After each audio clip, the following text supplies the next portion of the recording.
Good morning, everyone. This is Kendall Askins from Stimulating Minds. Askins Stimulates on Instagram. It is Wednesday morning, and I am having so much fun doing these lives that I definitely want to continue them. And I just have so much to share with all of you. So today I want to talk to you about being your authentic self.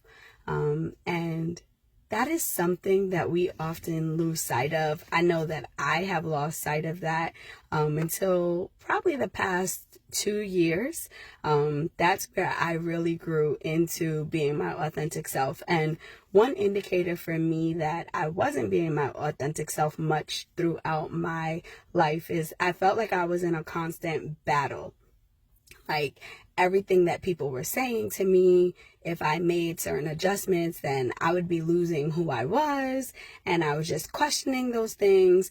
And as I really stopped and was studying and trying to grow into the best version of myself, I realized that was because I was allowing people to shape what my authentic self looked like. And I wasn't being true to how God really shaped me. So I'm just going to share a couple of things with you that helps you tap into being that authentic version of you.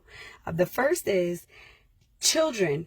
Children tell us so much, and just tap into when you were a child, right? And our personalities, who we are, how we operate often shows its true self when we are at our purest form, when we haven't experienced a lot of trauma yet, when we haven't had other influences around us. And even though from the time we're born, we're influenced by our parents and things, when we're in that toddler phase, that's when we're often the truest version of ourselves. So tap into, what was your personality like then? What did people always say about you? How did people always view you?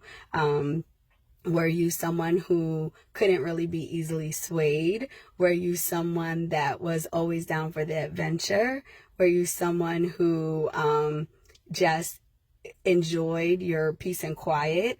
And you can think back to that time when you were a child, and that often is the starting point to your authentic self. The next thing that leads into that is people often try to shape us into what makes them most comfortable. So thinking about all of the influence, even from the one that influences the most is our parents. They often are constantly giving us feedback as to what their version of us should be, right? What our career should be, how we should behave, the things that we should be doing.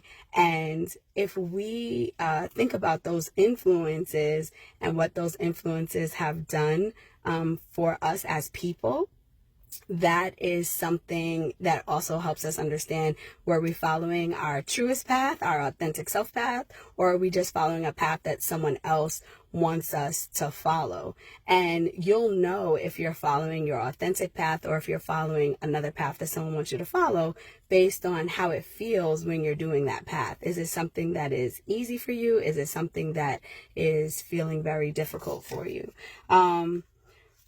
Often we also, because people are telling us how to behave, we often are not being impeccable with our words when we do something we really want to do. We're often apologizing for it, or, saying, oh, I'm sorry that, I did this. And you know that you're really not sorry. That's what you really wanted to do. So when you're trying to be the most authentic version of yourself, be unapologetic about that. Like, it's okay. Do the things that make you happy and that you want to do.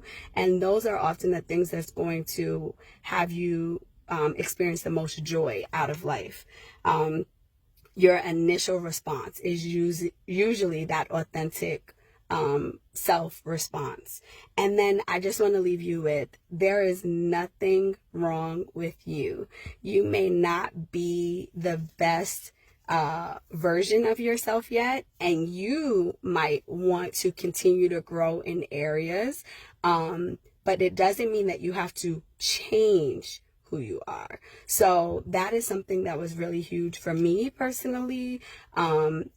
An example, many of you know me, and people always would tell me I have to change how I talk to people, and you're just blunt or you're honest, and I love that about myself. And I often would be in conflict with myself, where I would just shut down or be quiet if I couldn't just speak. And what I realized is that there is nothing wrong with being honest and being a straight shooter and being who I am. But I can also have a gentleness with that, right? And I can also take other people's feelings into consideration. So that's not me changing who I am, but that's me realizing that I do want to be having a gentle spirit. I do want people to not feel hurt or sad when they hear what I feel might be truth. And so even though I'm not that best version of myself yet, there's nothing wrong with me. So just keep in mind, when you're being your authentic self, you're tapping into who you were as a child, your purest form. You're keeping in mind that you don't want to necessarily allow outside influences to shape everything that you are doing, but they can help you to grow into the best version of yourself, and that there's nothing wrong with you the way that you are, but there's always room to improve and get even better. So I hope that this was helpful, and I will be back here next Wednesday for more fun. I hope that you guys have a wonderful, wonderful day. Remember, Askin Stimulates on Instagram, and share this video if it's something that was helpful to you and you think it might help others. Have a wonderful day, everyone. Bye.